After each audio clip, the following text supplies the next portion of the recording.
कैसे हैं मेरे प्यारे लाडलू। आई होप के आप लोग अच्छे होंगे। आपकी जो स्टडी चलेगी काफ़ी ज़्यादा बेहतरीन चलेगी। तो आज के क्लास में लेकर आए हैं क्लास 12th के केमिस्ट्री के मोस्ट इंपॉर्टेंट ऑब्जेक्टिव क्वेश्चन जो आपके फाइनल एग्जाम के लिए काफ़ी ज़्यादा इंपॉर्टेंट है। तो इन सारे इंपॉर्टेंट क्वेश्चन को काफ़ी अच्छे तरीके से देखिएगा, क्योंकि आपके फाइनल बोर्ड परीक्षा के लिए काफ़ी ज़्यादा खास है और काफ़ी ज़्यादा इंपॉर्टेंट है। ठीक है ना। मात्र 70 क्वेश्चन है। कितना है? मात्र 70 क्वेश्चन है और काफ़ी ज़्यादा इंपॉर्टेंट है। और पूरा किताब से जो है ना गेस करके प्रश्न लेकर हम लोग आए हैं। ठीक है ना। और यहाँ पर सीबीएसई बोर्ड और बिहार बोर्ड वाले दोनों बच्चे अवेलेबल क्वेश्चन देखेंगे, क्योंकि यहाँ इंग्लिश मीडियम और हिंदी मीडियम दोनों में क्वेश्चन सेट किया गया है। ठीक है ना। आप लोग अच्छे से सारे क्वेश्चन को याद रखिएगा, क्योंकि आपके फाइनल बोर्ड परीक्षा में पूछे जाने का काफी ज्यादा संभावना है। ठीक है ना। इन सारे प्रश्नों को अच्छे तरीके से देख लीजिएगा आप लोग। ठीक है। कह रहे हैं कि ईथर का क्रियाशील मूलक क्या होता है। एक बार सारे बच्चे क्लास को लाइक कर लेंगे। ठीक है ना। सारे बच्चे क्लास को लाइक करके और चैनल को सब्सक्राइब कर लीजिए। ठीक है। कह रहा है कि ईथर का क्रियाशील मूलक जो होता है वो क्या होता है। हमने बतलाया था मेरे भाई कि ईथर का जब कहोगे ना डैश ओ डैश होता है। याद रखिएगा, ऑप्शन जो हो जाएगा सी हो जाएगा। और एल्डिहाइड का जो होता है डैश CHO होता है।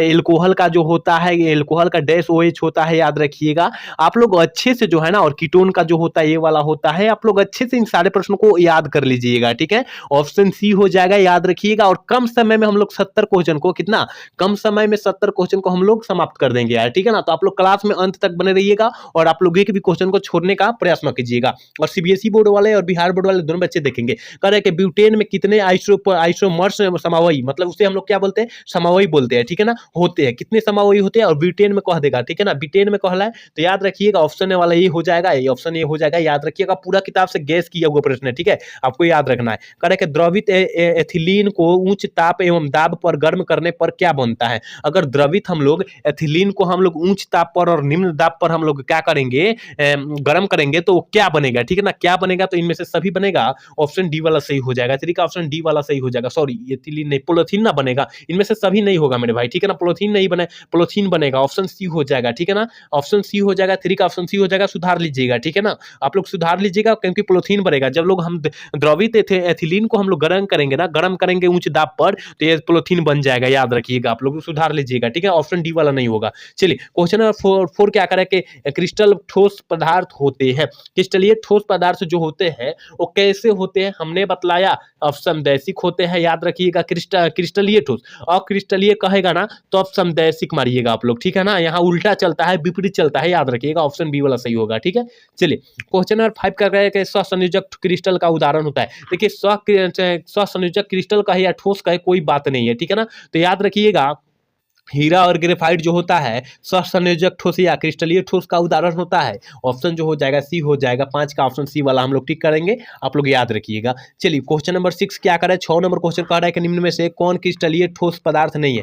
कौन जो है क्रिस्टलीय ठोस पदार्थ नहीं है। तो याद रखिएगा क्रिस्टलीय ठोस मतलब अक्रिस्टलीय ठोस का उदाहरण। ठीक है ना। तो याद रखिएगा ऑप्शन जो हो जाएगा बी हो जाएगा। क्वार्ट्ज ग्लास जो होता है अक्रिस्टलीय ठोस का उदाहरण होता है। ऑप्शन बी वाला सही हो जाएगा। 6 का ऑप्शन बी हम लोग टिक कर देंगे। मात्र ये 70 क्वेश्चन है और काफी ज्यादा इंपॉर्टेंट क्वेश्चन है। याद रखिएगा। ठीक है। चलिए क्वेश्चन नंबर 7 का आकार है, यानी 7 नंबर क्वेश्चन करें कि निम्नलिखित में से कौन फ्रेंकल तथा सटकी दोनों प्रदर्शित करता है। AgBr कहीं दिया है क्या। AgBr कहां दिया है। ऑप्शन बी में दिया है। ऑप्शन बी वाला टिक कर देंगे। ठीक है ना। याद रखिएगा। चलिए क्वेश्चन नंबर 8 क्या कह रहा है कि बिलियन के अनुसंक गुणधर्म का उदाहरण है। बिलियन के अनुसंक गुणधर्म का उदाहरण पूछा जा रहा है। हमने बोला था हिमांक का उन्नयन का है या क्वथनांक का उन्नयन का है, कोई बात नहीं, 4 गो होता है। याद रखिएगा ऑप्शन सी वाला हो जाएगा। ठीक है। चलिए 9 नंबर क्वेश्चन क्या करें कि निम्नलिखित में से किसका हिमांक और नमन अधिक होगा। किसका हिमांक और नमन जो होगा सबसे अधिक होगा। K2SO4 का होगा। ऑप्शन ए वाला सही हो जाएगा। 9 का ऑप्शन ए हो जाएगा। आप लोग याद रखिएगा। चलिए क्वेश्चन नंबर 10 की तरफ बढ़ते हैं। फैराडे का प्रथम नियम है। देखिए कितना इंपॉर्टेंट प्रश्न है कि फैराडे का यहाँ पूछा जा रहा है, प्रथम नियम की बात किया जा रहा है, चर्चा किया जा रहा है। तो याद रखिएगा 10 का ऑप्शन बी हो जाएगा। ठीक है ना। आप लोग अच्छे से सारे प्रश्नों को देखने का प्रयास करें मेरे भाई, क्योंकि मान लीजिए कोई प्रश्न आप लोग छोड़ दे रहे हैं, अगर वही वहां से आपका जो है कमजोरी को पकड़ लेगा क्वेश्चन। ठीक है ना। वहीं से क्वेश्चन आपका जो है कमजोरी को पकड़ लिया और वहीं आ गया फाइनल बोर्ड परीक्षा में, तो वहां पर भी छोड़ेंगे, क्योंकि यहाँ अवेलेबल आप लोग क्वेश्चन को छोड़े हुए हैं। ठीक है ना। और नहीं भी छोड़ेंगे और अगर मारेंगे तो गलत मार देंगे। तो आपको गलत नहीं मारना है, सही टिक आउट करना है, क्योंकि 70 में आपको 35 ही मारना है। ठीक है ना। 70 में 35 ही मारना है तो काफी आसान है। ठीक है ना। काफी आसान है। 35 तो आराम से सही होगा। याद रखिएगा। ठीक है ना। चलिए अगला नंबर क्वेश्चन करें कि किसी के इलेक्ट्रोड के इलेक्ट्रॉन त्यागने तथा प्राप्त करने की प्रवृत्ति क्या कहती है। मतलब कहने का मतलब है कोई इलेक्ट्रॉन त्यागेगा और दूसरा क्या करेगा, क्या करेगा, इलेक्ट्रॉन को देगा, ठीक है ना, त्यागेगा, तो दूसरा कोई प्रवृत्ति करेगा यानी लेगा, तो उसे हम लोग क्या कहेंगे? तो याद रखिएगा 11 का ऑप्शन सी हो जाएगा, इलेक्ट्रोड विभव कह देंगे, ऑप्शन सी वाला सही कर देंगे। ठीक है, चलिए क्वेश्चन नंबर 12 क्या कह रहा है कि निम्नलिखित में से कौन द्वितीयक सेल है? द्वितीयक सेल कह देगा लेड स्टोरेज बैटरी मारिएगा, ऑप्शन बी वाला सही हो जाएगा। 2023 में प्रश्न पूछा है इसलिए जो है हम बतला दे रहे हैं। ठीक है, चलिए क्वेश्चन नंबर 13 क्या कह रहा है? कह रहा है कि सेल में रेडॉक्स अभिक्रिया के होने के लिए सेल का विद्युतवाहक बल होना चाहिए। सेल का विद्युतवाहक बल होना चाहिए, कैसा होना चाहिए? तो याद रखिएगा 13 का ऑप्शन ए हो जाएगा, धनात्मक होना चाहिए, याद रखिएगा। ठीक है, चलिए क्वेश्चन नंबर 14 कह रहे हैं द्रवित NaCl के वैद्युत अपघटन के कैथोड पर मुक्त होता है। कह रहे कैथोड पर एक होता है धन होता है, एक होता है ऋण, तो इनमें से अब कौन जो है मुक्त होता है? तो याद रखिएगा NaCl पर क्या होता है? प्लस होता है, और Cl पर जो होता है मेरे भाई, Cl पर जो होता है क्या होता है? माइनस होता है। ठीक है ना, माइनस होता है। तो कैथोड वाला हम लोग किसे कहेंगे? हाइड्रोजन को ना कहेंगे, हाइड्रोजन को कह देंगे। याद रखिएगा 14 का ऑप्शन जो हो जाएगा ना बी हो जाएगा। नहीं, हम लोग क्या जब कैथोड कहेंगे माइनस हो जाए, सोडियम हो जाएगा। ठीक है ना, यहाँ कैथोड जो प्लस हो जाए, कैथोड और एनोड होता है, तो कैथोड हम लोग क्या प्लस को बोलते हैं कैथोड, एनोड बोलते हैं माइनस को, तो कैथोड कह रहा है सोडियम हो जाएगा, ऑप्शन बी वाला सही हो जाएगा। ठीक है ना, हाइड्रोजन नहीं हो जाएगा, याद रखिएगा हाइड्रोजन नहीं होगा। ठीक है, चलिए क्वेश्चन नंबर 15 क्या करेगा? अनुक्ता का नियम है, अनुक्ता का नियम है, याद रखिएगा अनुक्ता का नियम पूछा जा रहा है, तो याद रखिएगा सैद्धांतिक नाम मान होता है, ऑप्शन ए वाला सही हो जाएगा। ठीक है, चलिए 16 नंबर क्वेश्चन का है कारक जो अभिक्रिया के दर को प्रभावित करता है उसे हम लोग क्या कहते हैं? कारक जो अभिक्रिया के दर को प्रभावित करेगा उसे हम लोग याद रखिएगा ताप कहेंगे, दाब कहेंगे, सांद्रण कहेंगे, इनमें से सभी कहेंगे, याद रखिएगा। ठीक है ना, आपको जो है एक भी गलत नहीं क्वेश्चन कराया जाएगा, याद रखिएगा, इतना आप लोग दिमाग में फिट कर लीजिएगा कि आपको जो है एक भी गलत क्वेश्चन नहीं दिया जाएगा। ठीक है ना, थोड़ा सा भी डाउट होगा वो हम आपको जो है समझाकर बतलाएंगे। ठीक है ना, जिस तरह अभी हम लोग बतला रहे हैं। ठीक है, चलिए क्वेश्चन नंबर 17 क्या करें कि एक अभिक्रिया का वेग समीकरण,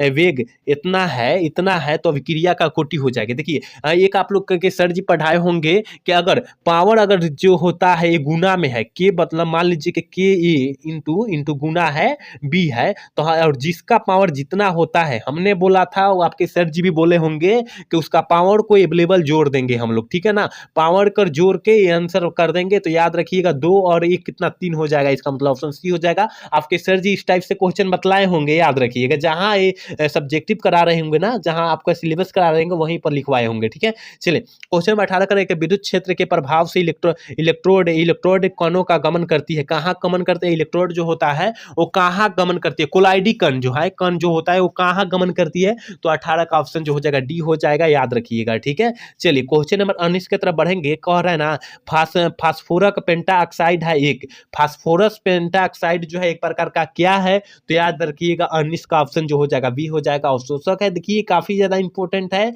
और ये सारा प्रश्न जो है ना पूरा किताब से गैस किया वो प्रश्न है, इसलिए जो है इस गैस प्रश्न को अच्छे से पढ़ लेना है, रट जाना है, और आपके फाइनल बोर्ड परीक्षा में इसी में से प्रश्न आएंगे। ठीक है, चलिए क्वेश्चन नंबर 20 का रहा है कि अधिशोषण की क्रिया होती है। अधिशोषण की क्रिया जो होती है वो कैसी होती है? तो याद रखिएगा पृष्ठीय घटना पर होती है, ऑप्शन बी वाला सही हो जाएगा। 21 नंबर क्वेश्चन करें अधिशोषण में मुक्त ऊर्जा होती है, और अधिशोषण में मुक्त ऊर्जा क्या कहलाती है? तो याद रखिएगा 21 का ऑप्शन जो हो जाएगा ना मेरे भाई, याद रखिएगा अधिशोषक ऊर्जा कहलाती है, ऑप्शन सी वाला सही कर देंगे। ठीक है ना, एक बार सारे बच्चे क्लास को लाइक कर देंगे। देखिए इतना बच्चा क्लास में जुड़ा है और क्लास को लाइक भी नहीं करे, मजा भी क्लास को कराने में मजा नहीं आता है। ठीक है ना, तो आप लोग फटाफट क्लास को लाइक करके और चैनल को सब्सक्राइब कर लीजिए। ठीक है ना, जो क्लास में नए जुड़े और जो पुराने जुड़े हैं दोनों बच्चे के लिए बोल रहे हैं। ठीक है, चलिए क्वेश्चन नंबर 22 क्या करें?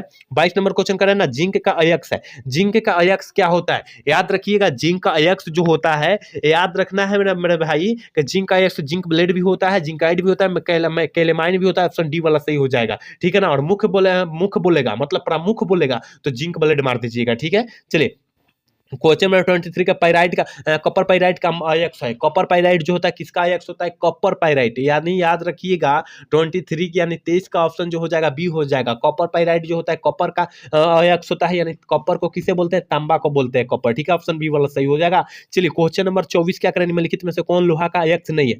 लोहा का अयस्क जो है कौन सा नहीं है? याद रखिएगा यहाँ के कैल्साइट जो है ना, ये जो है लोहा का अयस्क नहीं है, ऑप्शन डी वाला सही हो जाएगा। 24 का ऑप्शन डी हम लोग टिक कर देंगे, याद रखना रखना है आपको मेरे भाई कि एक भी क्वेश्चन को जो है भूलना नहीं है और सारे क्वेश्चन को अवेलेबल हमको मार देना है, ठीक है। चलिए 25 नंबर क्वेश्चन की तरफ बढ़ेंगे। साइनाइड विधि से दुआ प्राप्त किया जाता है, क्या प्राप्त किया जाता है और आपके फाइनल बोर्ड परीक्षा 2025 के लिए काफी ज्यादा खास है और काफी ज्यादा इंपॉर्टेंट है। याद रखिएगा सिल्वर को हम लोग क्या करते हैं, साइनाइड विधि द्वारा प्राप्त करते हैं। ऑप्शन सी सही हो जाएगा, ठीक है। चलिए 26 नंबर क्वेश्चन का, निम्नलिखित में से कौन सी धातु प्राकृतिक में मुक्त अवस्था में पाई जाती है। कौन सी धातु जो होती है प्राकृतिक में मुक्त अवस्था में पाई जाती है, तो याद रखिएगा ऑप्शन डी हो जाएगा, प्लेटिनियम, ठीक है। ऑप्शन डी वाला सही कर देंगे, ठीक है। चलिए 27 नंबर क्वेश्चन का, निक्षालन द्वारा अयस्क का किया जाता है। निक्षालन द्वारा अयस्क का किया जाता है, क्या किया जाता है, निक्षालन द्वारा कह रहा है, ध्यान दीजिएगा क्वेश्चन पर, ठीक है ना। तो याद रखिएगा 27 का ऑप्शन बी हो जाएगा, साधारण को हम लोग दूर करते हैं, याद रखना है मेरे भाई, सारे क्वेश्चन को अच्छे से याद रखना है। चलिए क्वेश्चन नंबर 28 करके कि पायरोफास्फोरिक अम्ल का सूत्र होता है। देखिए कितना इंपॉर्टेंट प्रश्न पूछ दिया है, पायरोफास्फोरिक अम्ल, ठीक है ना, काफी ज्यादा खास है और काफी ज्यादा इंपॉर्टेंट क्वेश्चन है, ठीक है ना। तो याद रखिएगा 28 का ऑप्शन बी हो जाएगा, ठीक है ना। H4P2O7 होता है, ऑप्शन जो हो जाएगा बी हो जाएगा, काफी ज्यादा इंपॉर्टेंट क्वेश्चन है, याद रखिएगा आप लोग। चलिए क्वेश्चन नंबर 29 करके, नाइट्रोजन अभिक्रिया होता है क्यों, नाइट्रोजन अक्रिय होता है क्यों। देखिए नाइट्रोजन अक्रिय होने का कारण जो होता है ना, इसकी विघटन ऊर्जा जो होता है ऊंच होती है, मतलब ज्यादा होती है, जिसके कारण ये जो होता है ना अक्रिय हो जाता है, ठीक है ना। इसी तरह पूछा जाएगा कि आर्गन अक्रिय होता है क्यों, इसकी विघटन ऊर्जा जो होती है ऊंच होती है, यही लिख देंगे हम लोग, याद रखिएगा। जितने ना अक्रिय तत्व जो है ना, अक्रिय गैस का तत्व है, याद रखिएगा, यही लिख देंगे हम लोग, ठीक है। ऑप्शन सी वाला सही हो जाएगा।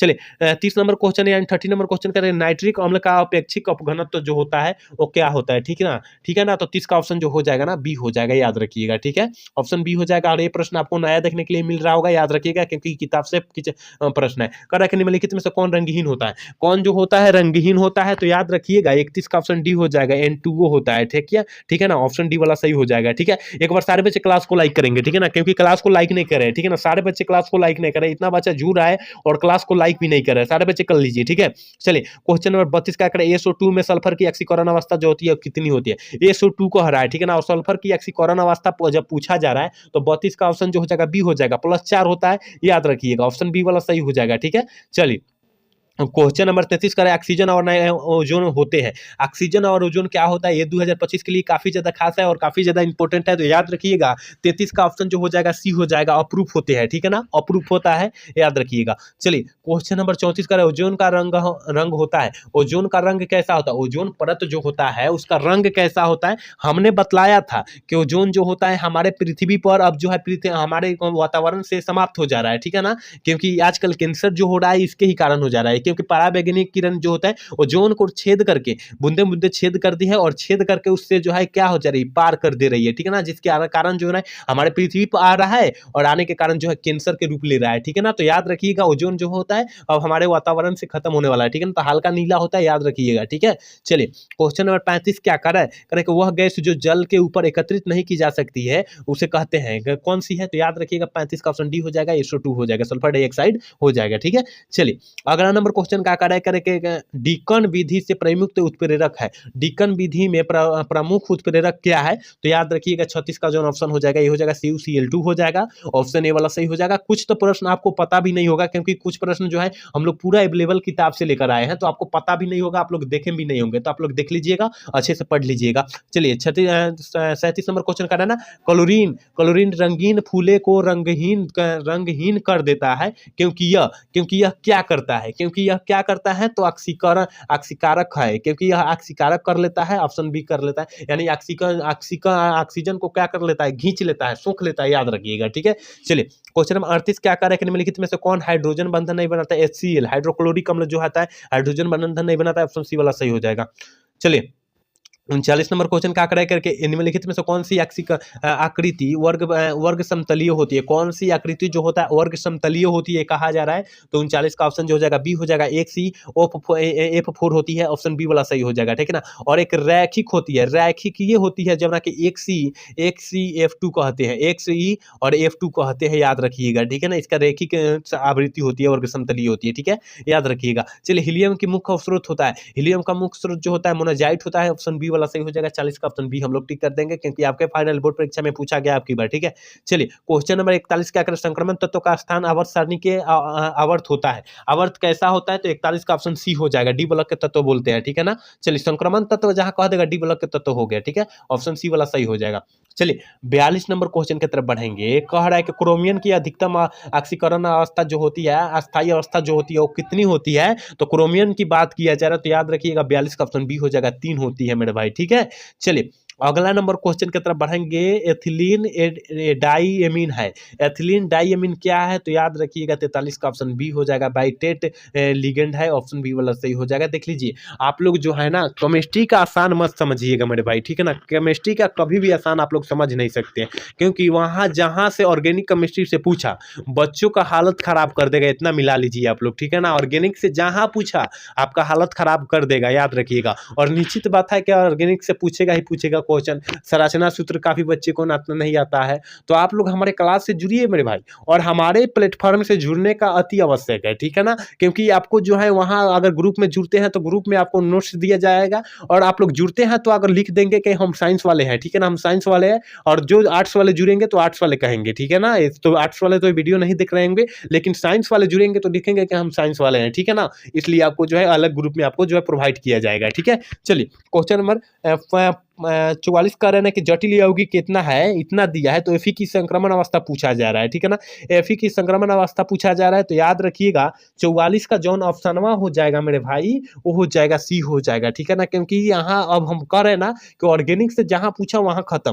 क्लोरोफॉर्म एक है, क्लोरोफॉर्म एक क्या है, तो याद रखिएगा 45 का ऑप्शन जो हो जाएगा सी हो जाएगा। याद रखिए ट्राई हैलोजन व्युत्पन्न होता है, ठीक है। चलिए 46 नंबर क्वेश्चन कर रहा है कि ethyl bromide alcoholic caustic potash के साथ उबलने पर बनता है, उबालने पर क्या बनता है, तो 46 का ऑप्शन जो हो जाएगा बी हो जाएगा, ठीक है ना। 46 का ऑप्शन बी हो जाएगा, एथीन होता है। चलिए क्वेश्चन नंबर 47 क्या कर रहा है कि डीडीटी बनाने में क्लोरोबेंजीन किससे अभिक्रिया करती है, किससे अभिक्रिया करती है, तो 47 का जो ऑप्शन हो जाएगा बी हो जाएगा, ठीक है ना, करेल के साथ, ठीक है ना, करोल के साथ, ऑप्शन बी वाला सही हो जाएगा। और हम लोग 50 क्वेश्चन ही करा पढ़ाएंगे क्योंकि देखिए यहाँ थोड़ी सी तबीयत डाउन होने के कारण थोड़ी सी कपार की दर्दी हो रही और सर्दी हो चुकी है, जिसके कारण आपको जो है क्लास कराने में हमें दिकदारी हो रही है, आवाज में भी कुछ कठिनाई आ रही है, ठीक है ना। तो हम लोग 50 क्वेश्चन ही देख रहे हैं, लेकिन यहाँ 70 क्वेश्चन कराने का पूरा मूड में थे और 70 क्वेश्चन लेकर आए थे। हमने देखे कि मतलब सकरा देंगे, लेकिन नहीं हो पा रहा है, ठीक है ना, क्योंकि यहाँ थोड़ी सी तबीयत डाउन है, जिसके कारण जो है हम लोगों बोलना नहीं जा रहा है, ठीक है ना, बोलना नहीं जा रहा है, याद रखिएगा।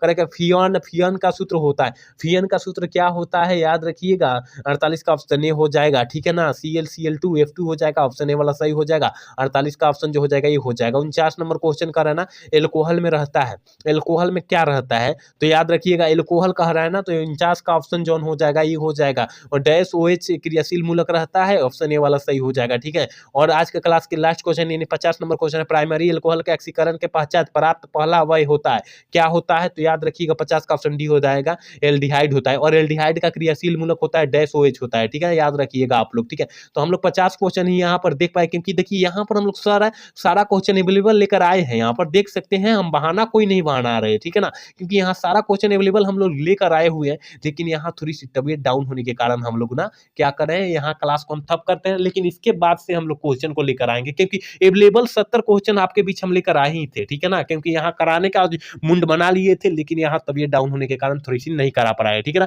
तो यहाँ इतना ही क्वेश्चन आप लोग को रहने दे रहे हैं। और कैसा आज का क्लास लगा, अगर अच्छा लगा हो तो चैनल को सब्सक्राइब और लाइक करना तो भूलिएगा। जय हिंद, जय भारत।